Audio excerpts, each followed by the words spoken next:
Hello everyone and welcome to our webinar on Making Your Claim. I'm Natalie Sweet. I'm the Learning Community Facilitator for the History 113-114 Learning Community. This webinar that we're going to be going through tonight is going to help you tackle your first milestone, Milestone 1. Why is Milestone 1 so important? Well, Milestone 1 helps you set up your thesis statement, which is what is going to guide your paper, your final project paper. It's also going to help you put an event description together so that you can begin to think about key people, places, and things that should appear within your final project paper. When we're talking about the claim, that's what we're talking about. When we're talking about that thesis statement, that is your claim. So what is a claim? Well, we'll go over this first so you understand what your claim, what your thesis is going to be doing within your paper. The claim of your paper should directly answer your research question. Now, that's one thing I want to make certain that everyone is clear on as we begin. Remember, your final project paper must address the research question that appeared within your e-materials. Are you having trouble finding your research question? If you actually go to the left-hand column of your class, you're going to see a little tab called Final Project Research Kit. Click on that. You're going to see the various topics that were possible for you to choose from, and you're also going to see that your research question is provided there for you. So that's one thing you want to think about as you begin to work on your claim. What is that research question? Because it should be on your mind as you work on this paper from the beginning to the end. The claim of your paper should also provide direction to your paper. It is ultimately what guides the paper. The evidence that you pull, all of that is going to come back to support your claim. It's also going to help your reader understand, what is this writer trying to show me? It's going to tell your reader too what you will prove within your paper. And it should also be a statement that must be defended with evidence. So you can't be making generic statements.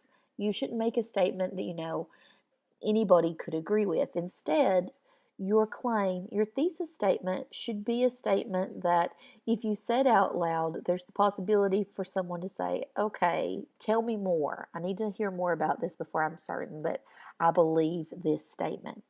In other words, it should be a statement that must be defended with evidence. How do you go about making your claim? Well, the first thing you want to do is consider your research question. So let's talk about that first. Now, for the purposes of this, you have a research question that has already been put together for you.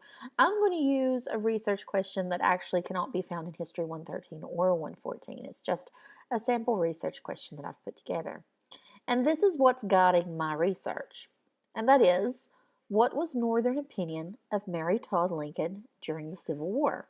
Now, if you're in History 113 or 114, you're probably not covering this very topic right now, or you may have referenced Abraham Lincoln at least, but Mary Todd Lincoln was the wife of President Abraham Lincoln during the Civil War. And I need to be diving into this question, what was Northern opinion of her during the Civil War? Once I have my research question in mind, then I need to think about my primary and secondary sources. And you've had the opportunity to do this through the primary source quizzes and secondary source quizzes and the short answer sections in chapters 1 and 3 of your e-materials. But go back and visit them again. Good quick place to do that is that final project research kit that I mentioned earlier in the webinar. Go through and look through those sources. After a preliminary read through of these sources, think about your research question and then ask yourself, what's your conclusion? What truth have you arrived at? For the purposes of this question, let's say I've looked at several primary and secondary sources that are related to Mary Todd Lincoln, and I've decided that my initial claim is that, okay, well, Northern opinion of Mary Lincoln was low during the Civil War. Now, this is something you need to note. This statement does directly respond to my research question. And it does beg the question, though, why? Why was it low? What is my evidence for why Northern opinion was low of Mary Todd Lincoln? Now, as you are working on this assignment, please note you're going to be doing it within your e-materials, and you're going to have several templates that provide prompts for you. So in one section, it's going to ask you to provide evidence. So how do you find evidence that will support your initial claim? This is when I would say review your sources again for evidence. You've looked through them once, go back and look again. Now you've got your initial statement and say, okay, what pieces of evidence, 3 pieces of evidence, can I bring forward to support this initial claim? As you look through your sources, look for facts. Now the image that you see here is actually from a newspaper article from 1862, and within it, it is talking about Mary Todd Lincoln. Now when I say facts, what do I mean? Don't make assumptions. You need hard evidence. You need evidence that is indisputable. So, for example, if we look at this newspaper article, we will see that it's talking about a grand party that was given by Mrs. Lincoln at the White House. And we notice that it talks about she had an expensive dress, it cost several $100s. Then you see complaints about we have heavy taxes to pay. Not that any loyal person shrinks from an increase in taxes, but we do dislike the putting on of airs. So, in other words, we see that in this newspaper article, they are taking issue with her spending habits and this expensive party that she has. So, those are some indisputable facts. Here are some reasons that within a primary source, someone is saying, this is why this particular person is not fond of Mrs. Lincoln. And I want you to keep some things in mind too as you look at your sources.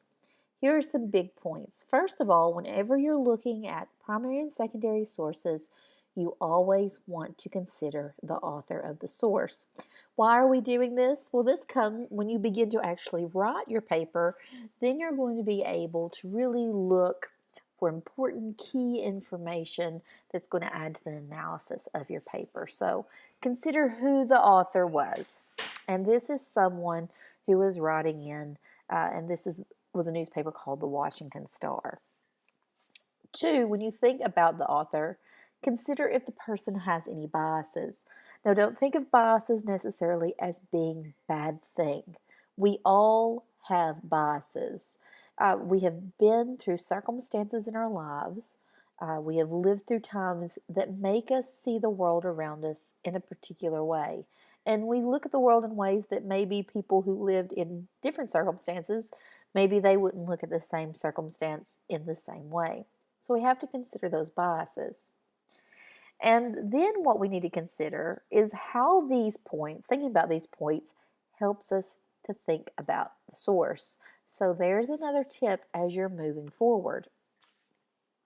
Now that you've done this, you want to begin to pull evidence together to support your claim. So let's revisit that initial claim again. Northern opinion of Mary Lincoln was low during the Civil War. But why?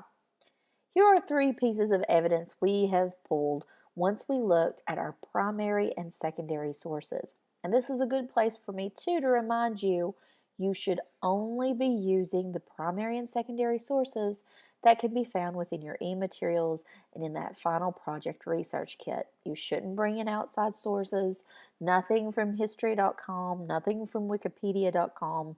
It should only come from those provided sources. So for supporting evidence 1, we have this piece of evidence. You've read through your sources and you realize, okay, well, some of her relatives fought for the Confederacy. People voiced distrust of her Confederate relatives.